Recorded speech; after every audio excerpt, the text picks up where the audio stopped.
menceritakan tentang perkara-perkara yang mempengaruhi kesihatan mental. Perkara yang pertama adalah corak atau cara asuhan seseorang. Okey, asuhan ni dia macam dalam keluarga yang ibu bapa asuh kita.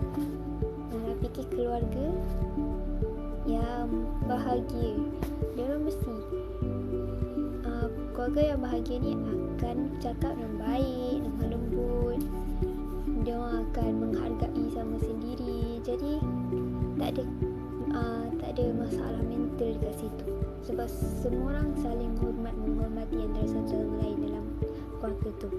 Tapi kalau asuhan seseorang tu secara negatif ni macam marah-marah, suka tengki-tengki orang, lepas tu suka tak tahu datang angin ribut dia dari mana, tiba-tiba nak melepaskan perasaan ke orang, itu akan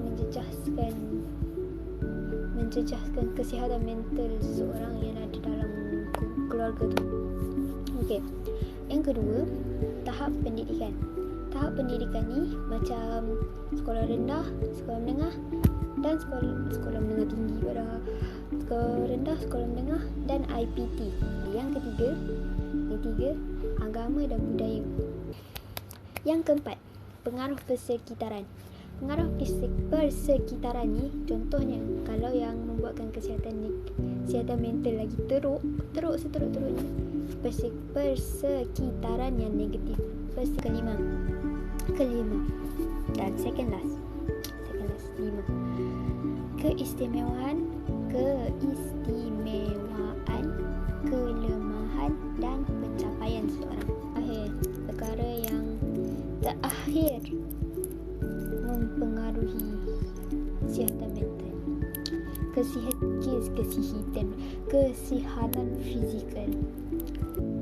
Jadi saya akan serahkan kepada speaker seterusnya. Assalamualaikum, nama saya Madiha binti Muhammad.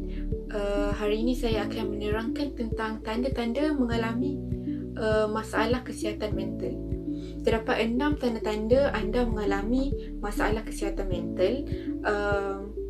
Yang pertama sekali, anda akan sentiasa berada dalam keadaan tiada mood dan sukar untuk anda berasa ceria dan gembira. Yang kedua, anda akan sukar untuk menumpukan perhatian terhadap sesuatu perkara. Tanda-tanda yang ketiga adalah individu tersebut mengalami penurunan dan kenaikan berat badan secara drastik. Keempat, anda akan mengalami gangguan untuk tidur.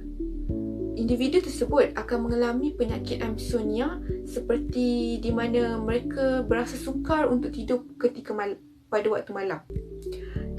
Tanda-tanda masalah kesihatan mental yang kelima pula, anda akan sering memikirkan soal hidup dan mati. Yang terakhir, tanda-tanda masalah kesihatan mental yang keenam adalah pandai menyembunyikan masalah yang mereka hadapi. Kebolehan menipu akan menjadi sikap semula jadi dalam diri mereka dan mudah bagi mereka untuk menipu sesiapa sahaja di persekitaran mereka. Saya rasa sampai sini saja. Thank you. Di antara contoh masalah kesihatan mental ialah kemurungan, kecelaruan kebimbangan umum, kecelaruan panik, kecelaruan obsesif kompulsif, kecelaruan stres selepas trauma dan juga gangguan tidur. Sekian, itu sahaja daripada saya, Nur Fatihah binti Amizuri.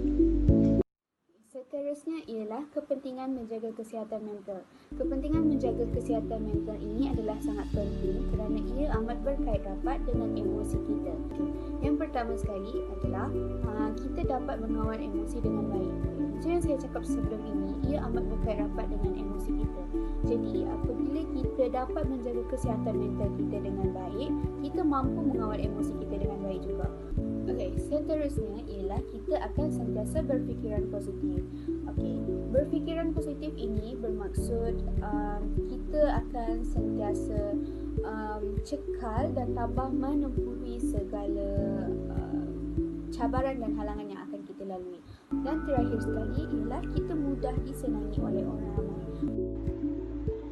Bismillahirrahmanirrahim. Assalamualaikum warahmatullahi wabarakatuh. Nama saya Siti Rahmizah binti Nasran. Saya akan menerangkan tentang cara merawat masalah kesihatan mental. Baiklah, cara merawat kesihatan mental antaranya adalah, yang pertama sekali adalah dengan mengambil ubatan. Tetapi tidak semua masalah mental masalah kesihatan mental memerlukan perubatan. Masalah kesihatan yang memerlukan perubatan adalah seperti insomnia ataupun perubahan emosi ataupun perubahan mood yang terlalu ketara.